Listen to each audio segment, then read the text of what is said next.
Welcome to another episode of the Left of Lansing podcast with Pat Johnston. A progressive insight into Michigan's political and cultural world. And of course, an entertaining podcast designed to shine a light on how to make Michigan's political machine work for the people. Now, from the Left of Lansing headquarters, located in his attic, here's the award-winning Pat Johnston.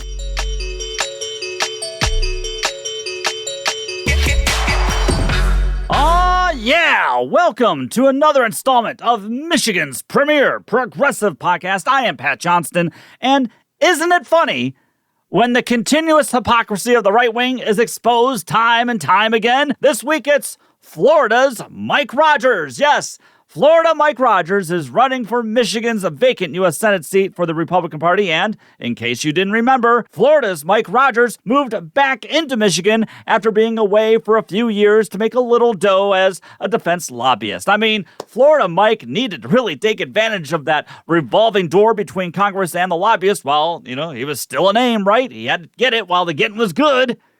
Well, Florida Mike also scored Dear Leader's endorsement last month, if you forgot, and he thanked Dear Leader by saying, "Thank you, Mr. President, thank you. Excited to get to work with you to get America and Michigan back on track." Okay, how's Mike going to get Michigan back on track, which is already finally beginning to get back on track after 40 years of Republican failure?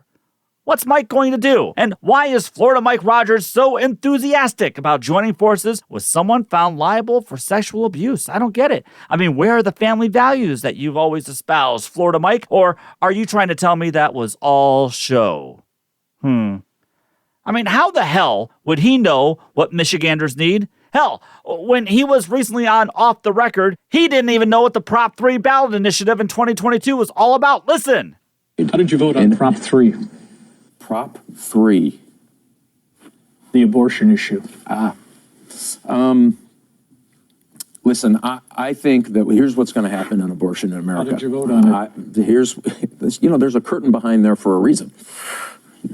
Oh, come on, that's funny. I was just curious if you even voted, though, in Michigan. I did not vote in Michigan. Okay. I had moved to Florida because of some business opportunities I had down there. Yeah, Florida's Mike Rogers really has his ear to the ground when it comes to Michiganders' needs, doesn't he?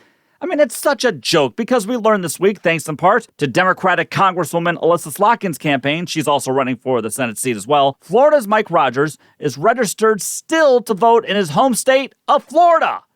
Not only that, but according to Michigan Advance's John King from a few months ago, Florida's Mike Rogers still owns a large home in Florida. The 4,751 square foot home in Cape Coral is valued at $1.7 million, and it was his official residence until his decision to run for the U.S. Senate seat.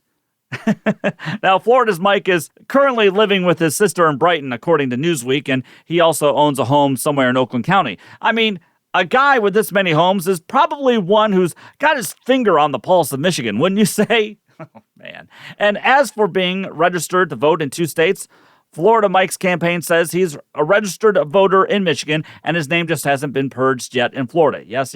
I'm certain that is the case, and I'm being fair on that point. I am, really. I'm being not sarcastic, all right? But how many Republicans have claimed through the years that there's rampant voter fraud because of people still being registered in 2 states, even though they vote in just 1 state? How many? We've heard it over and over again. So by the right-wing Republican standard, Florida's Mike Rogers is guilty. Guilty, I say, of voter fraud. Urgh.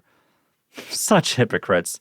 But there he was, voting in Florida a few years ago, and now he says he can fly back up to Michigan and become the senator of the state that he left.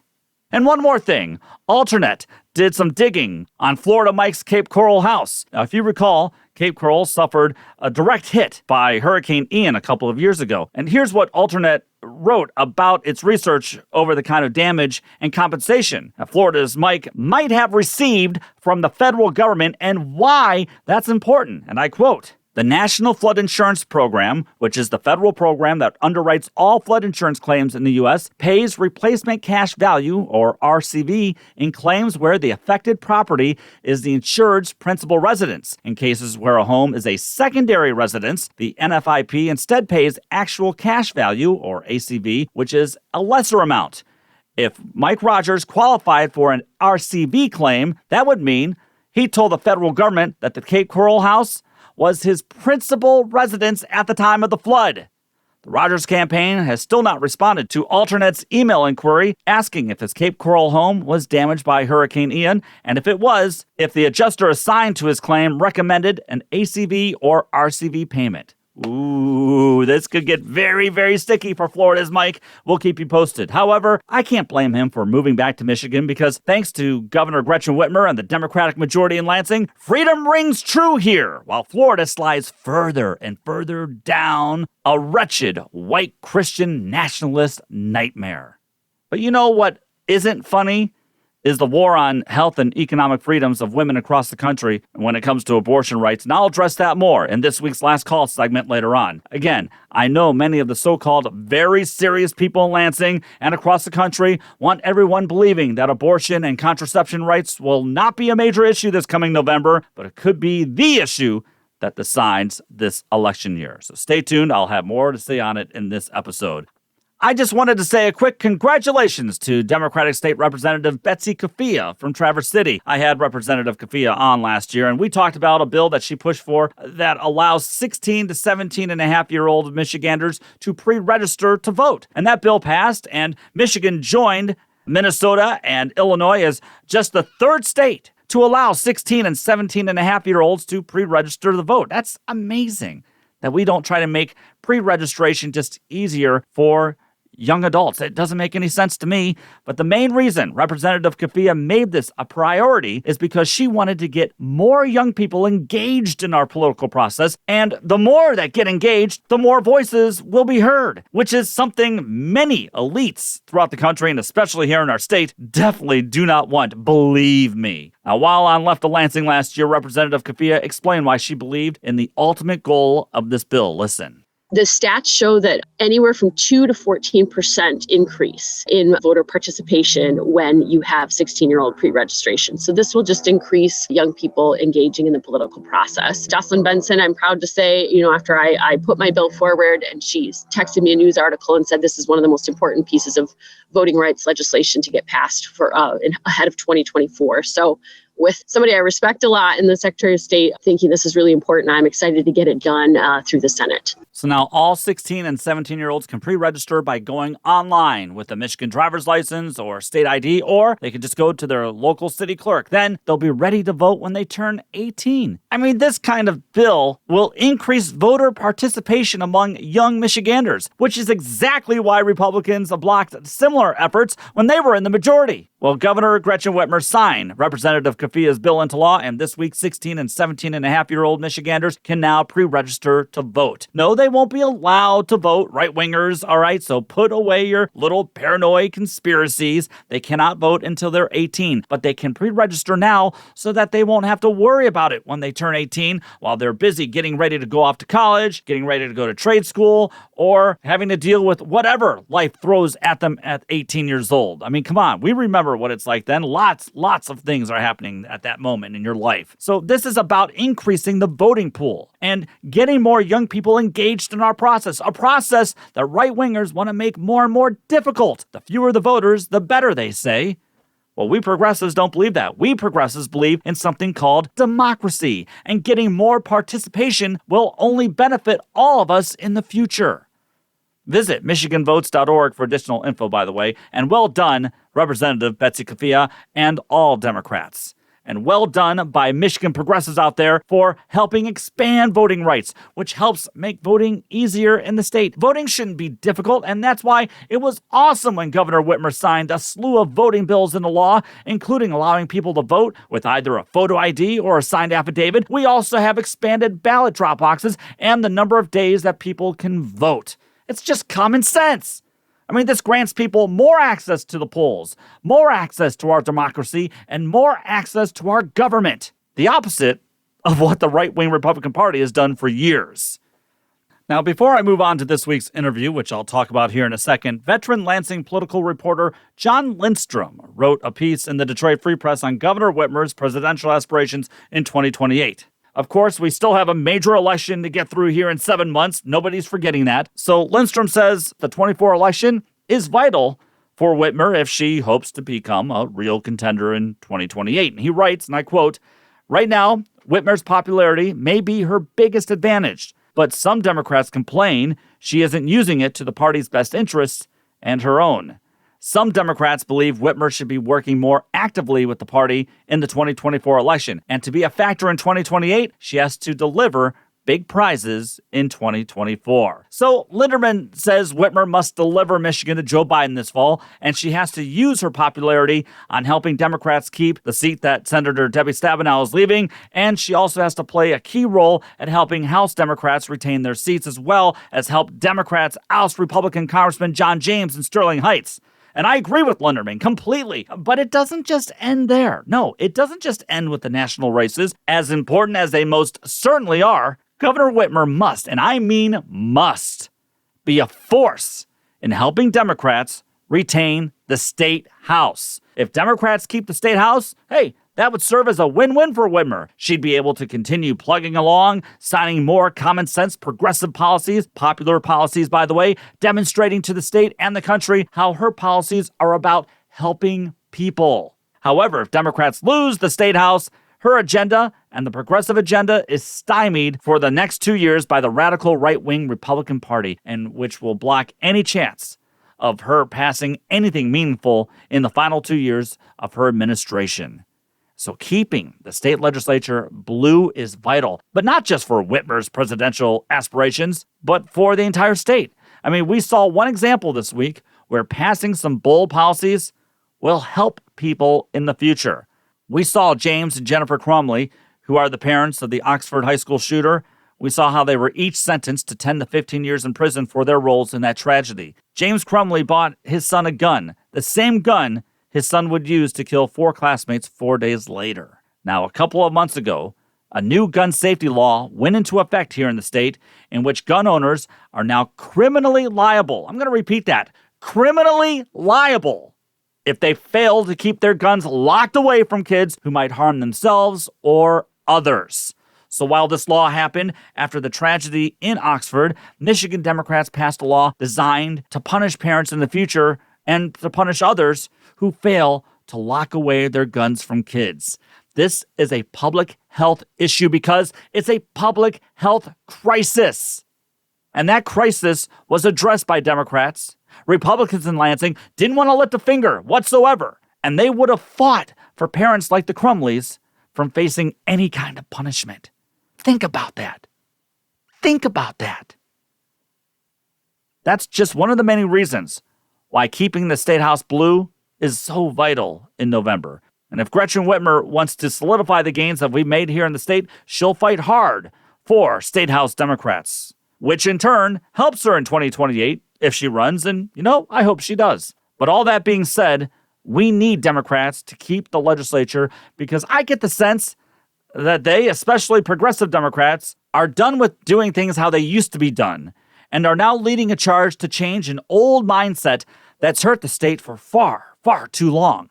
I had Lou Glazer, president of Michigan Future Incorporated, on the show a few weeks ago, and he lamented how Lansing lawmakers on both sides of the aisle have been mired in this 1979 mindset that we must spend on keeping Michigan a manufacturing state. And by spending, I'm talking about spending millions upon millions upon millions of dollars on corporate subsidies. You see, many lawmakers for years have believed that this is the best way to attract businesses and people to the state. In 2021, after Ford announced its plans to build EV car battery plants in Kentucky and Tennessee, Republicans and Democrats in Lansing quickly joined forces to pass bills to set up a $1 billion fund to attract large projects designed to create thousands of jobs, so they said. But rather than spend that money on growing the talent base here in Michigan and building an infrastructure for the future, many of our lawmakers lost their collective minds and thought that we had to quickly sign a bill so that way we could hand out loads of cash to big corporations, and that they said that would solve everything. And Senate Democrats a few weeks ago passed a business incentive reform package that requires half of all subsidies, or incentives, as they like to call them in Lansing, to be spent on local housing, childcare, education, and transit projects where these corporations will reside. Thank you. About time. And it's a good thing that Senate Democrats passed these bills, which will now move on to the House, because the current system of just handing out cash to corporations isn't giving us the best results whatsoever. Also, it's a smart way for legislative Democrats to hold Governor Whitmer accountable on some of these large-scale projects which haven't exactly done what they're promised. And it's perhaps one of the few areas where I have disagreed with the governor. But that doesn't mean she's alone on this. Republicans who controlled the legislature when this $1 billion SOAR fund was created, they were all on board. Of course, now they're against it. They were for it before they were against it. Anyway, Paula Gardner is the business editor at Bridge, Michigan, and she's written some insightful investigative pieces on Michigan's corporate subsidies program and how they're not really achieving all the goals that they promised. Stunning, I know. She's my guest this week and will join me here right after this quick break. Also, let me say a quick thank you to my good friend Rich for all of his hard work with the website. Please visit leftoflansing.com.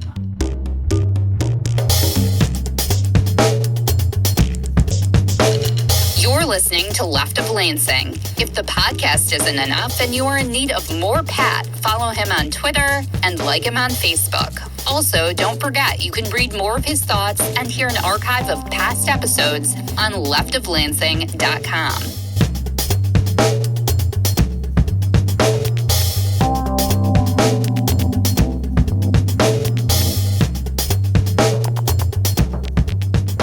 Stay tuned for the Left of Lansing, a weekly online poll coming up after my interview here. And of course, you can always email me, leftoflansing@gmail.com, whenever you'd like. Okay, if you've listened to this podcast since it started a few years ago, you know that I've stayed, for the most part, consistent when it comes to corporate subsidies. In fact, I think it's one of the few areas that a progressive like me can find common ground with people from the right wing, like the Mackinac Center think tank, for instance. Now, of course, there are some nuances when it comes to subsidies for corporations and companies, as I've discussed when it comes to the new film incentives, for instance, or even the Goshen battery plant in Mecosta County. But for the most part, I'd like to ask, are corporate subsidies really the best way to not only create good paying jobs, but also to bring in and expand the talent base here in the state?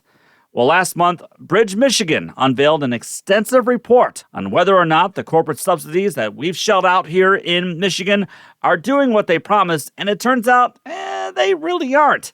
Paula Gardner is the business editor at Bridge, Michigan, and she wrote an important piece many of you should check out titled, "Corporate Subsidies Cost Michigan $335 million. 40% of deals create low-paying jobs."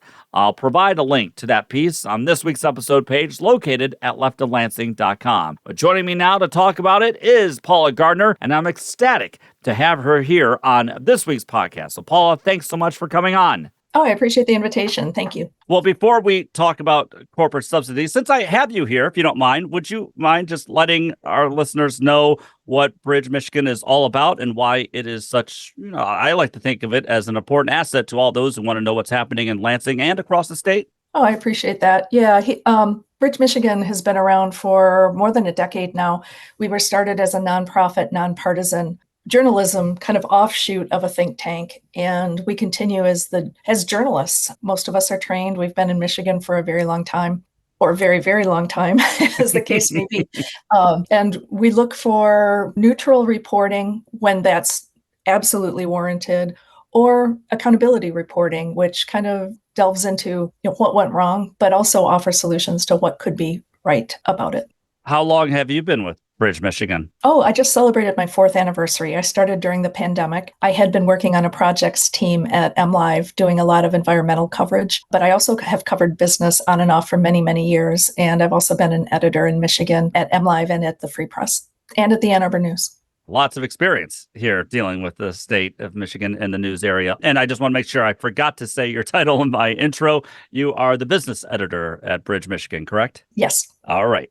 Well, let's get into this piece that you wrote last month on corporate subsidies in Michigan. So first off, what made you want to look into this whole area of corporate subsidies and whether or not they were providing good paying jobs, as not only Governor Whitmer promised, but many on both sides of the aisle had promised? I cover the Michigan Economic Development Corporation every month when they make their awards. Oftentimes it's job awards or job incentive awards. Sometimes it's community improvements. Sometimes it's different types of things.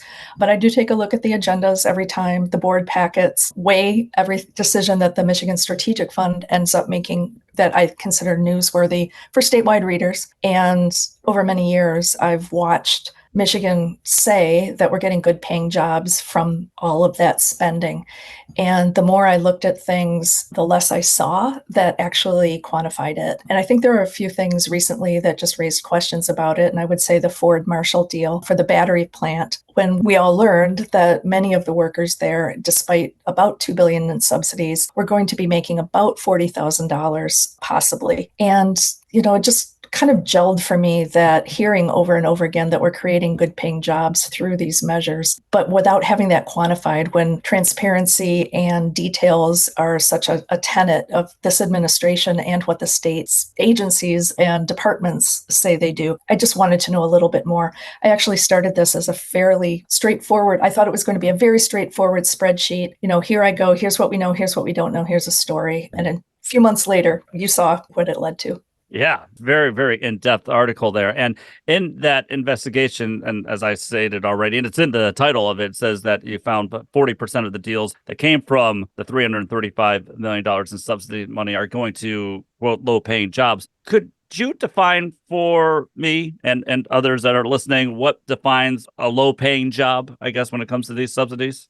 Even the term low paying has some value judgment to it. We had a lot of discussions about what numbers even to use. What is reported to the state and then in turn by the state is the expected average pay. So when a company gets a state incentive, there's a number attached to it that usually ends up in a board packet, but doesn't always. And I had to request, 4 dozen of them especially. But there's this expected average pay.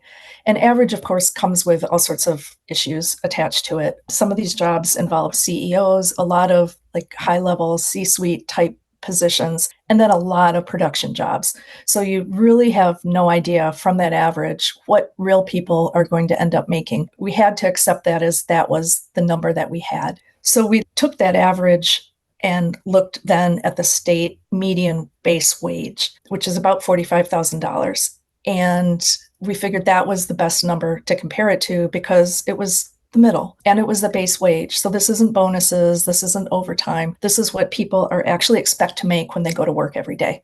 And low paying ended up being the ones that fall under that measure. We also, though, because the state applies regional numbers to that too, they're looking at the regional wage as a justification. So we broke every award down into what the regional wage was, which in many cases would have been lower. Not all cases. Wayne County, for example, has a higher median wage regionally than the state. But for the purposes of overall analysis, because we're talking, state money, statewide everything, we kept the state number as the metric. Many of the jobs also, though, didn't make the regional baseline that the state set for itself. They kind of talked around it and said they're pathway jobs, they're going to lead to something better. They're going to get raises in a year or two or whatever. So they even bent their own rules. And I saw that. I'm glad you brought that up because I saw how you wrote that the Michigan Economic Development Corporation, that they argue that while these jobs may be on average, like you just said, may be lower than the state average, many of these jobs are better than the regional averages, maybe, where these companies are setting up shop. But regardless, it doesn't seem like that's exactly how this was all advertised, right? Right. What I'm hoping that readers gain from some of this is that we are calling, and I say we, but the state, if the state says these are not low-paying jobs, if the median is the barometer, we need to decide as citizens here, is that the best barometer for low-paying or high-paying? Because we already know that Michigan has lost ground in wages anyway. So if we're just looking at what we make on average here and then say that's a good paying job to meet that or slightly exceed it, we have to make a decision whether that's actually warranted or true, or how we choose to interpret what a good paying job is. Right, because what was the number, like the per capita income in Michigan? It has dropped to what, 39th in the nation? Is there somewhere around there, right? Basically, we're heading towards Mississippi. As I wrote a story, a while back, 2 more states are probably going to pass us. We'll be in the bottom quintile, probably by the end of this year. The UAW landed some major victories in their showdown with the big 3 automakers. And, we saw those victories filtering over to non-union auto companies who started promising wage hikes for their workers. Will that change? I mean, obviously you couldn't take that all into account right now. I know that, but just with your experience and knowledge into this whole thing, do you think that will change the average pay scale in the state a little bit in the future, or we just don't know? I would say that we just don't know. Okay. Those UAW jobs are fewer. The automakers are going to be trying to use automation to employ less in the future. I think all of that will change how it filters into like statewide numbers for overall wages and also for manufacturing wages. And also the parts suppliers are a big part of Michigan, and they operate on kind of a different plane. And I think that's where I'm seeing a lot of the lower wages. And I'm not sure that's going to change unless they can't find employees, which is the classic way to raise wages, scarcity. Right. Which we sort of saw happening right after the pandemic, right? In a way. Right. Yeah. So, Paula, who is receiving the brunt of all these corporate incentives that we've been handing out here for the past couple of years? Most of them are manufacturers. Michigan has, I believe it's 9 industries that they're targeting for wage and job growth. And that's what the MEDC is looking for, what it says it's looking for when it makes these awards. But still, the bulk of the jobs are manufacturing. Some of them go into food, some of them go into pharma, but a lot of them are still auto related. So it seems like we are still kind of like in this mindset that in order to grow things, everything has to be in manufacturing rather than expanding the state's economic portfolio. Yeah, that's another thing. That was my value judgment to make in all of this. I categorized things by manufacturing, technology, or other, which is kind of like the catch-all bucket. There were some question marks, would it go in either one? So I either made my best decision or put it into other without calling it manufacturing or technology. And there were a number of technology type jobs that paid quite a bit that Michigan was successful in attracting and giving these incentives to. But the bulk truly was manufacturing. And I think that raises questions about the companies that want to be in the state still and how successful the state is at diversifying. When I first started this, I was kind of thinking along the lines of these are the companies Michigan is rewarding with incentives. And by the time I was done, I kind of felt a little concerned and started to think these are the companies that want to be in Michigan, and maybe it's the best that the state can get. If you don't mind, can we just backtrack for a brief moment and have you discuss why Lansing suddenly decided that this influx of tax money was immediately needed in order to supply these corporate subsidies? Because I think it all started, like you wrote in your article, a few years ago when Ford announced that it was building that electric vehicle or those electric vehicle battery plants in both Tennessee and Kentucky, right? In Michigan, incentives took off a couple of years ago as the state recognized that as much as it celebrated and tried to be a player in the changes in the automotive industry, that one of its hometown heroes, Ford Motor Company, was choosing Tennessee and Kentucky for its largest investment ever in 2 EV properties, one in each state, totaling something like $11 billion. So that loss stung. It drove many, many people to consider what we needed in Michigan in order to be a bit more attractive to companies that were seeking EV-related sites. There was a lot of federal money floating around. There still is, but at that time, the heat for corporate decision-making regarding EVs and siting, factories and all sorts of things was just like very, very intense. And Michigan responded by creating the SOAR Fund. And so there were suddenly, over a couple of years, billions of dollars available to try to attract companies. And I use the word attract because that's the state word, but whatever your word you want to use there, but to incentivize companies to make a decision that Michigan would be the place for expansion. and to establish businesses. So the EV-driven growth was enormous, and so was the subsidy at that point. Every deal got bigger. We're seeing mega sites now, Goshen near Big Rapids, Marshall, where Ford is actually coming out of the ground now. I was surprised recently to drive by and see factory pieces starting to appear on the farmland horizon. General Motors, of course, was the first one. So some of these deals, just the stakes became immediately higher. Yeah. I went back and I read your interview that you did with former Republican Senator Ken Horn from Frankenmuth as he was spearheading this fast tracking, I guess you could call it, of corporate subsidy money, since Republicans were still in the majority in the state legislature back in 21. But, this was a bipartisan effort, but there were some on the right and some progressives who voted against it, yet it prevailed. But Ken Horn told you in that interview that had Ford decided to build those plants in Michigan rather than Tennessee and Kentucky, we would have recovered that investment in less than 10 years if we had given them the same kinds of subsidies. But according to your analysis, Paula, that's not exactly the case, right? It is so complicated to determine a rate of return on these subsidy deals. I often talk to Tim Bartik at the Upjohn Institute for a little bit of help deciphering that. I think anybody who's looking at a conclusion needs to have a little bit of skepticism about it. Tim often talks about the but for kind of situation there. Like, did we have to give them the money, or would they be here but for that or not? Yeah. How much are they spending? And there's all sorts of hidden subsidy too, which I expect to explore a bit more this year. The state gives up a lot in job training. The state gives up a lot in road repairs and also time of experts who are basically assigned to see projects through. So the actual cost is tough. It's a tough one. So is it maybe the actual cost is even more? Yeah, I would say that. Yeah. Is it your belief that many lawmakers, and forgive me for not coming up, I guess, with a better phrase here, but did many lawmakers back in 21 simply just freak out after what happened with Ford and, building those plants down south?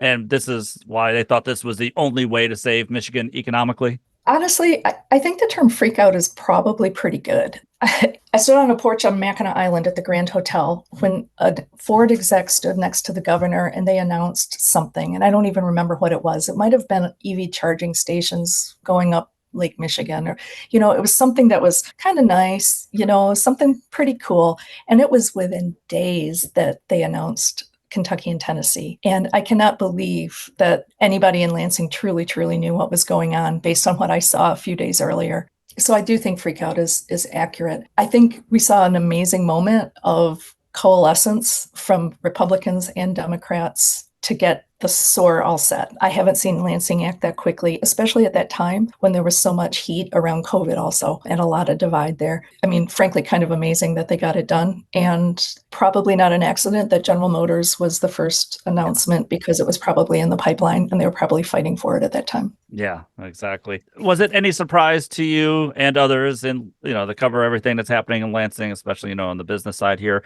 that Senate Democrats passed the bill last month revising, or, I guess you could call it reforming, the state's business subsidy program? It's been interesting to watch the Senate Democrats. Many of them had some, I think, in my opinion, I see them as fairly sharp ideas because they're different and they kind of call out a different path to the same end, which is different too. That's so things like recognizing that if the state is investing or spending, again, a better word, incentive dollars, that instead of giving it to the company, that if it spends it in a different way, the company will benefit, but the community will benefit, and trying to come up with some parameters for how to make that happen. And so that's what they were pursuing. And at the same time, the higher legislation came up too, where there was a return to good jobs for Michigan, where companies could keep what they normally would pay in payroll taxes, but they would get to keep it if they met certain criteria. And that's where I think, like, one of the few places that I've seen true admitted attention to wage growth. These companies who get to do this also have to show for paying people more of the median, well over the median. And I cannot get anybody to say it's because we need to pay people more. It's because we need higher income here. Nobody will say that, but it's clearly the intent from how they're trying to structure it. So there is some intent towards reform, but also to obtain some business growth here. It's not something that's just kind of pulled out of nowhere and punitive to business or whatever. And I know there's a lot of negotiation around it. And I also think the governor's been fairly silent on it. And I think that probably shows some divide among Democrats. just my last question. What is the likelihood that Michigan will join other states? Because I know Michigan is one of the few. You wrote about it in requiring a payroll incentive for new job creation by maybe the end of the year or sometime in the near future. Do you think there's a likelihood for that? I'm not sure I'm going to say likelihood. I think everybody agrees it's a decent measure, but for some reason, things aren't really heading to votes at the pace I would have expected.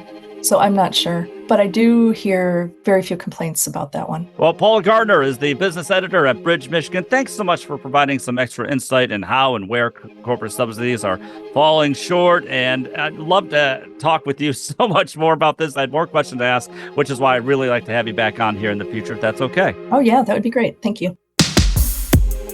It's progressivism with passion. It's the Left of Lansing podcast, where Pat shines a light on Michigan's progressive movement. Contact Pat at leftoflansing@gmail.com.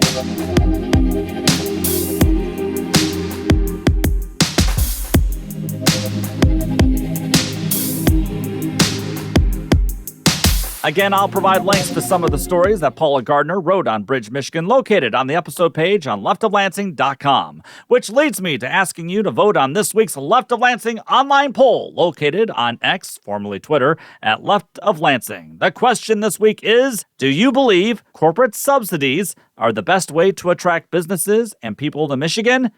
Do you believe that corporate subsidies are the best way to attract businesses and people to Michigan? Your answers are yes, no, I'm not sure.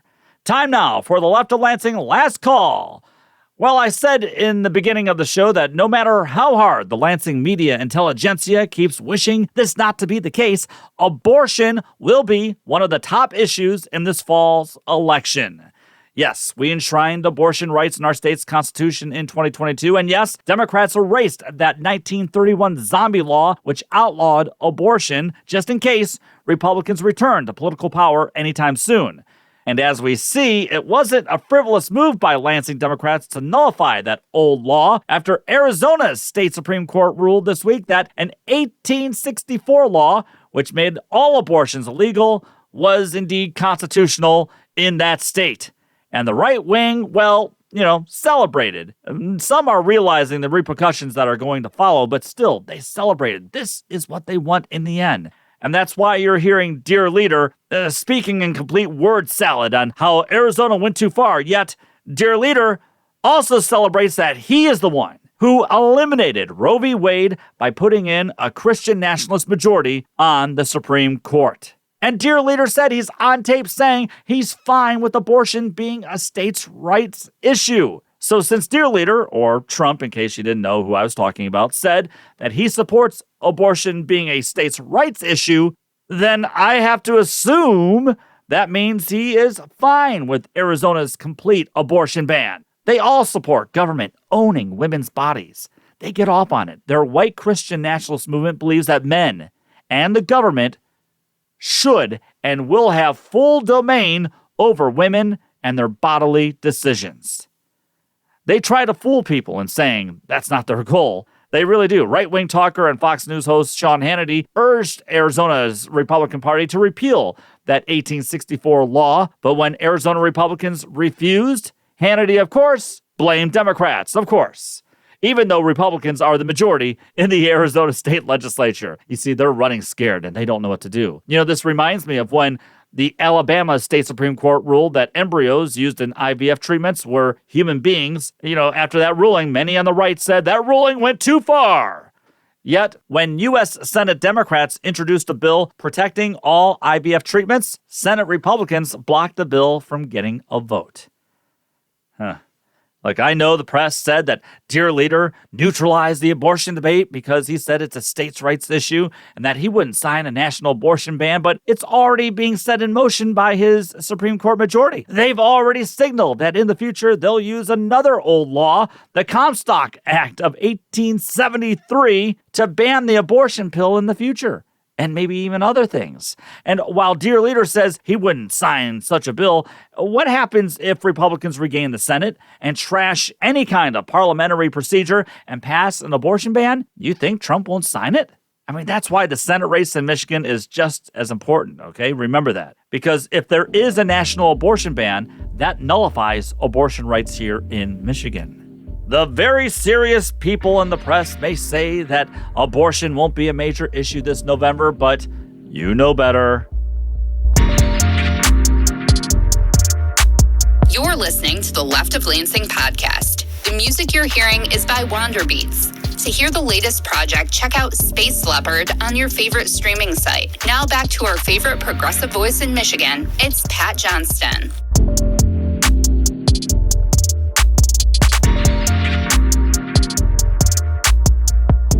Well, that's going to do it for this edition of The Left of Lansing. Don't forget to visit me on X or Twitter. The handle is Left of Lansing, and vote on the weekly online poll that's located there. Special thanks to Bridge Magazine's Paula Gardner for joining us this week and providing us with some more insight on how Michigan's corporate subsidies aren't exactly doing a stellar job at creating high-paying jobs, which they promised would happen. Next week, Dr. Luke Schaefer will join me to talk about a program called RX Kids that's underway in Flint. Now, Dr. Schaefer was the key player in helping get that program off the ground, and it's providing all pregnant mothers in Flint with no strings attached, $1,500 during their pregnancy, and $500 for each month of the baby's first year. Yeah, I think I call that a pro-life initiative, wouldn't you? Dr. Schaefer will join me next week to talk more about that. Please subscribe to the podcast and give it a 5-star review. Until next week, take the battle to them. Thank you, Michigan. The Left of Lansing podcast was produced by Pat Johnston, written by Pat Johnston, researched by Pat Johnston, edited by Pat Johnston, and hosted by, yes, Pat Johnston. Technical assistance by Dr. Heather. And thanks to our good friend Kirsten for the awesome podcast logo. Remember to visit leftoflansing.com for more news and information. Thanks again for listening to the Left of Lansing podcast.